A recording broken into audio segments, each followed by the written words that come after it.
Velkommen til denne afspænding. Start med at lægge dig godt til rette på jorden, med lidt afstand imellem fødderne, og armene ned langs kroppens sider, eller med hænderne omkring maven, og lidt bøjning i albuen, så du kan slappe godt af i skuldrene. Så find den stilling, som du føler, at du slapper bedst af i.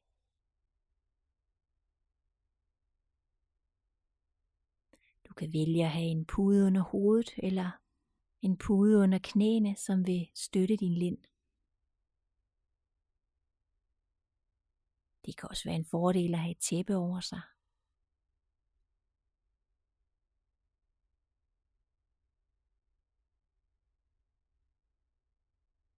Her til at starte med, mærker du det at ligge her på jorden.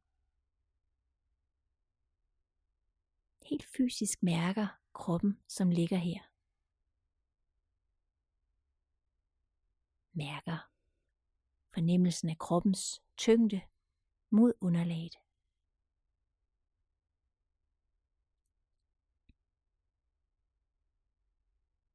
Og mærker den fine kontaktflade mellem bagsiden af kroppen og underlaget, som du ligger på.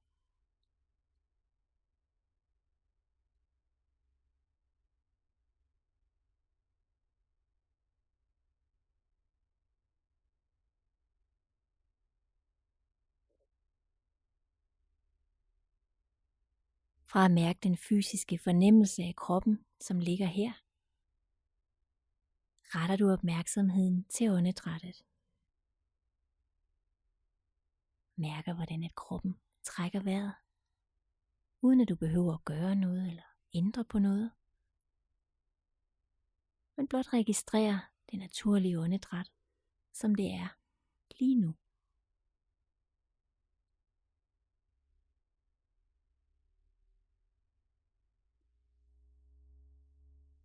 Det kan være fornemmelsen af maven, som hæver og sænker sig.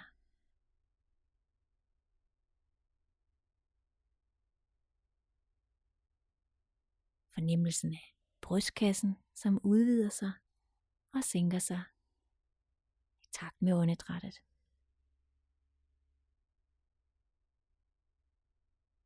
Så læg mærke til det sted, hvor du fornemmer åndedrættet tydeligst lige nu.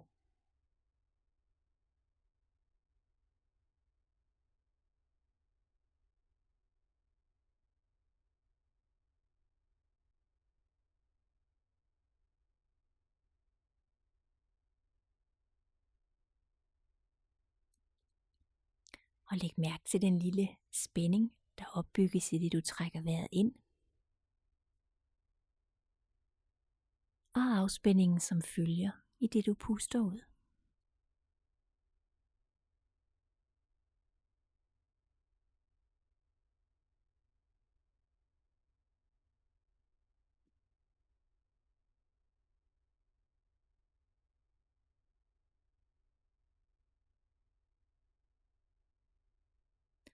Og giv nu slip på åndedrættet, og lad kroppen passe åndedrættet. Og ret opmærksomheden ned til dit højre ben. Mærk det højre ben.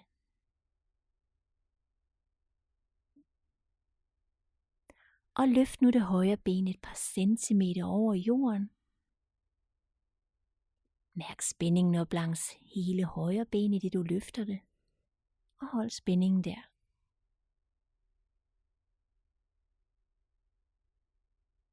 Hold spændingen.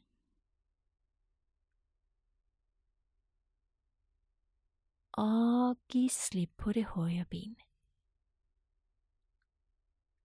Mærk forskellen fra at benet lige før var spændt, og til det nu hviler afslappet på jorden.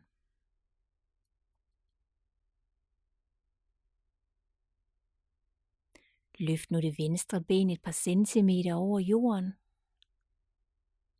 Hold spændingen der. Og mærk spændingen op langs hele venstre ben.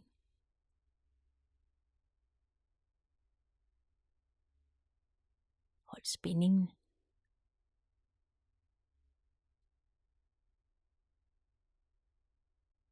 Og giv slip på venstre ben. Mærk forskellen på, at benet lige før var spændt, og til det nu hviler afslappet på jorden.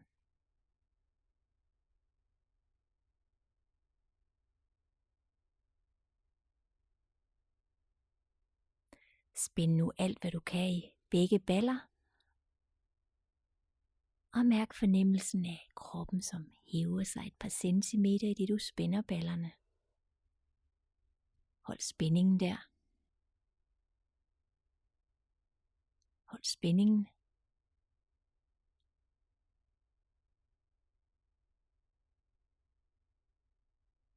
Og giv slip på spændingen i ballerne. Og mærk fornemmelsen af kroppen, som igen synker ned i underlaget.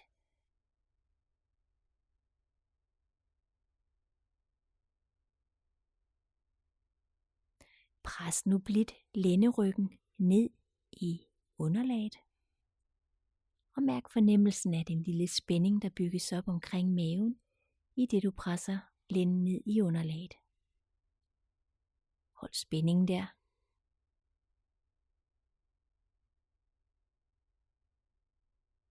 Hold spændingen.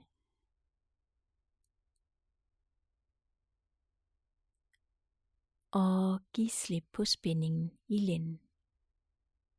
Lad ryggen finde sit naturlige leje igen.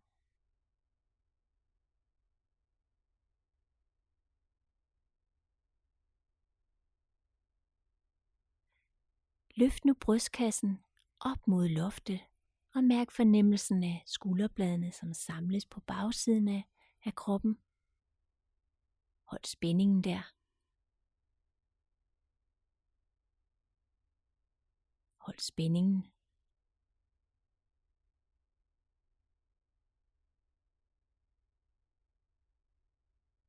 Og giv slip på spændingen.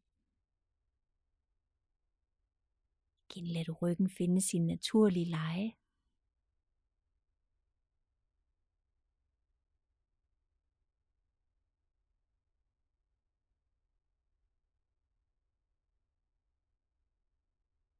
Ret nu opmærksomheden ud i den højre arm. Løft nu den højre arm et par centimeter over jorden, samtidig med at du knytter hånden og knytter fingrene omkring den højre tommeltot. Mærk spændingen helt ud fra den knyttede hånd, op igennem underarmen, overarmen, helt op til skulderen. Mærk spændingen i hele højre arm. Hold spændingen.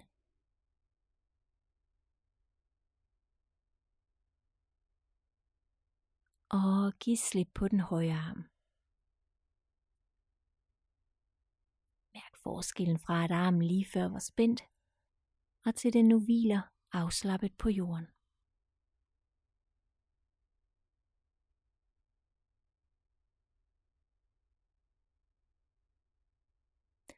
Løft nu den venstre arm et par centimeter over jorden, samtidig med at du knytter fingrene omkring den venstre tommeltot.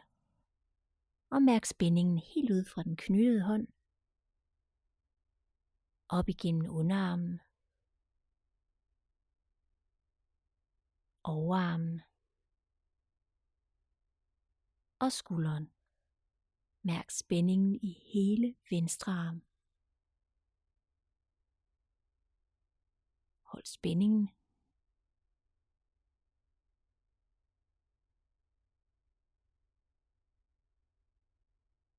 Og giv slip på den venstre arm. Mærk forskellen på, at armen lige før var spændt, og til den nu hviler afslappet på jorden.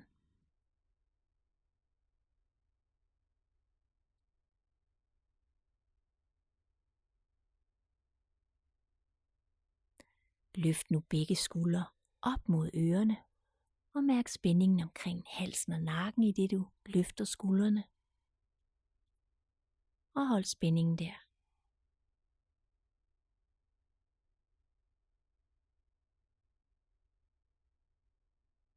spændingen.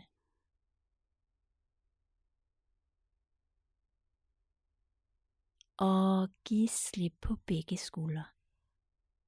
Mærk fornemmelsen af skuldrene, som synker ned på plads igen.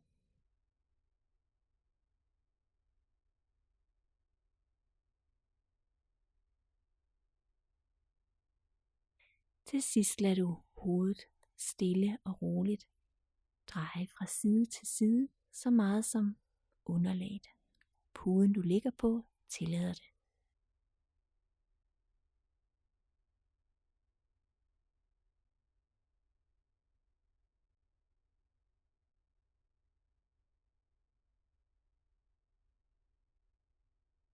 Og igen lader du hovedet hvile i midten, sådan at næsetippen peger lige frem op mod loftet.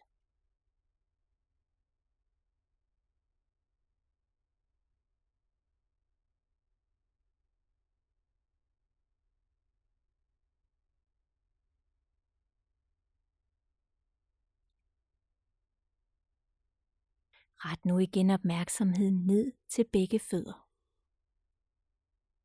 Mærk begge fødder. Og forestil dig nu en bølge af ro, afslapning. Forplant sig op i dine fødder. Forestil dig, hvordan at bølgen starter helt ude ved tåspidserne. Bevæger sig videre op igennem tæerne. Ud i hele fodsålen. Hælen. Og den øvre del af foden.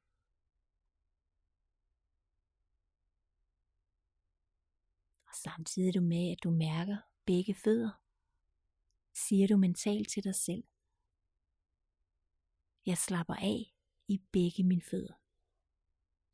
Begge mine fødder er afslappet.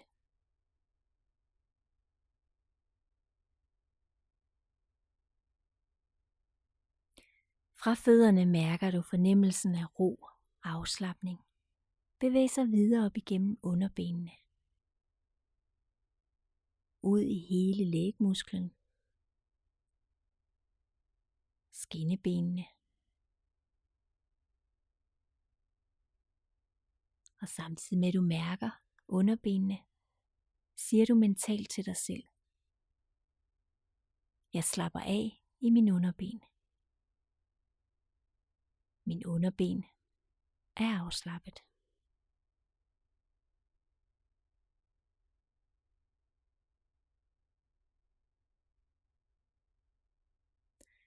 Fra underbenene mærker du bølgen af ro, afslapning, forplant sig videre op igennem dine knæ. Hele bagsiden af knæene. Siderne af knæene. Knæskallerne. Og hele den indre del af knæet. Mærk, at du kan give slip på spændinger omkring knæene. Og du siger til dig selv: jeg slapper af i begge mine knæ. Begge mine knæ er afslappet.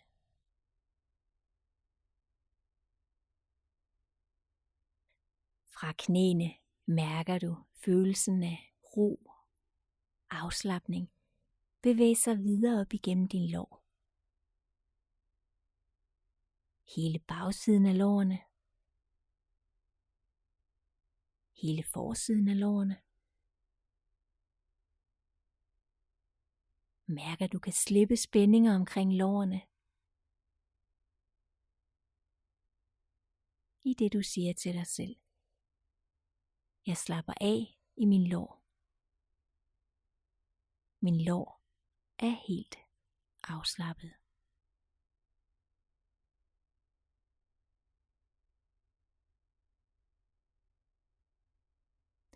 Fra lårene mærker du fornemmelsen af ro, afslapning.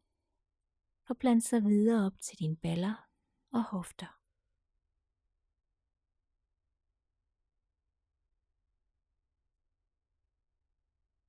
Mærk, at du kan slippe spændingerne omkring ballerne og hofterne. Og du siger til dig selv: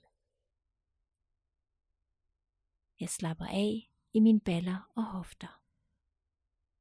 Mine baller og hofter er afslappet.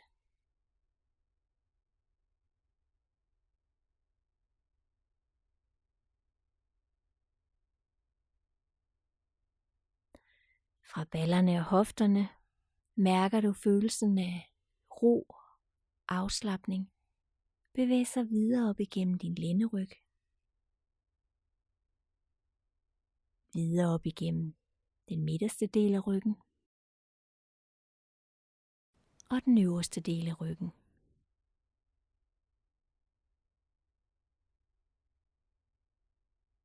Og du siger til dig selv: jeg slapper af i hele min ryg.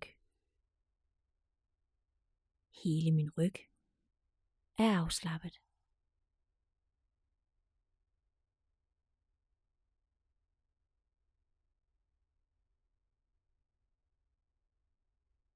Fra ryggen retter du opmærksomheden ned til dit underliv.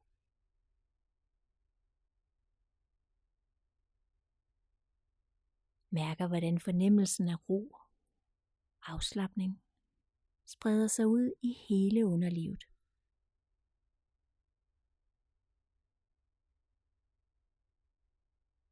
Og du siger til dig selv: jeg slapper af i mit underliv. Mit underliv er helt afslappet.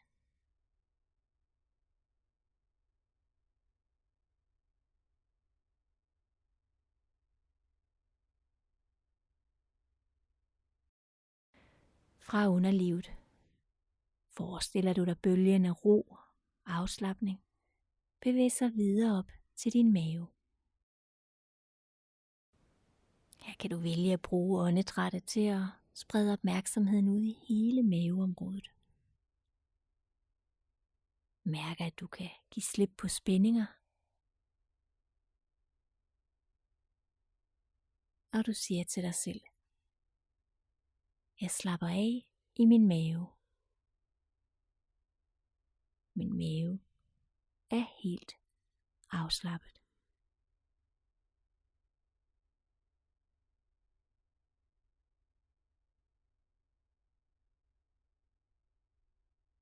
Fra maven mærker du følelsen af ro, afslapning, sprede sig ud i hele brystkassen og dit hjerte. Igen kan du bruge åndedrættet til at sprede opmærksomheden ud i hele området. Og du siger til dig selv: jeg slapper af i min brystkasse og mit hjerte. Brystkasse og hjerte er helt afslappet.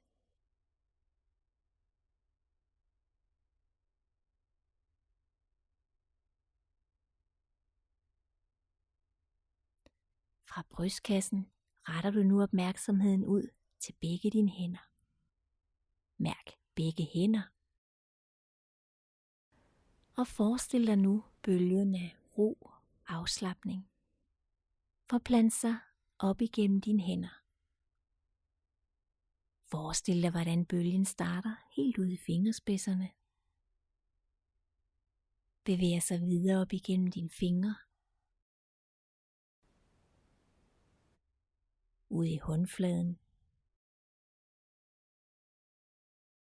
håndryggen,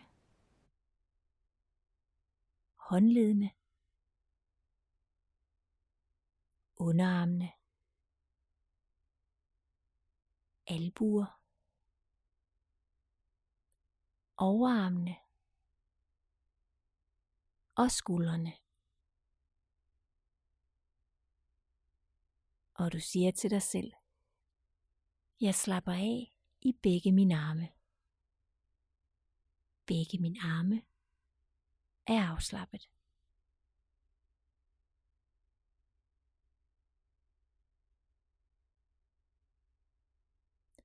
Fra skuldrene mærker du følelsen af ro, afslapning, sprede sig ud i din hals og nakke. Mærk, at du kan slippe spændingerne omkring halsen og nakken, og lad hovedet hvile ned i underlaget.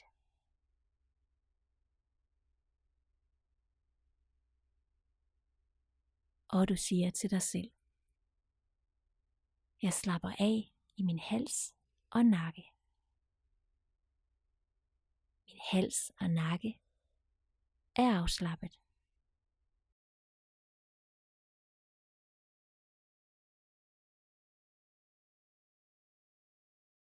Fra nakken fornemmer du bølgen af ro, afslapning, bevæger sig videre op igennem baghovedet, op til toppen af hovedet, videre ud i panden, tændinger, ører, øjenbrynene, punktet imellem øjenbrynene, øjenlågene. Forestil dig, hvordan at øjnene hviler dybt inde i øjenhulen. Næsen, læberne, tungen, kæberne, kinder og hagen. Og du siger til dig selv: jeg slapper af i hele mit hoved og mit ansigt. Hele mit hoved og ansigt er afslappet.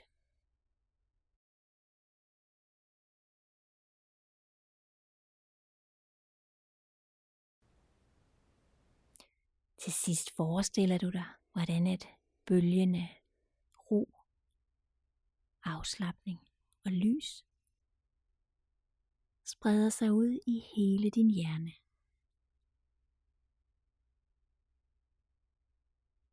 Du mærker, at du kan give slip på tanker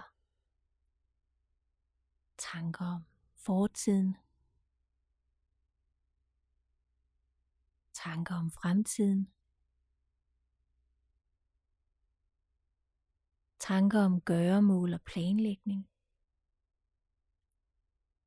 bekymringer, og at du kan være til stede lige her, lige nu.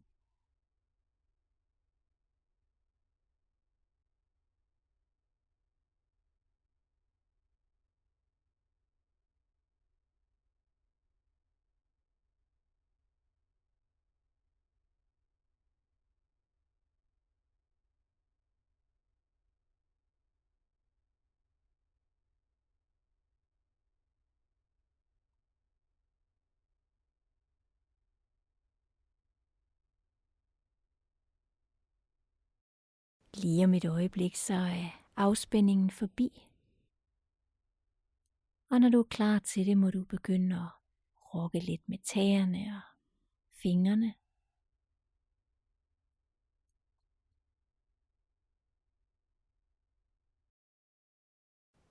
Måske har du lyst til at strække kroppen lidt. Og når du åbner øjnene, så bliv liggende ganske stille og bare tage omgivelserne ind igennem øjnene.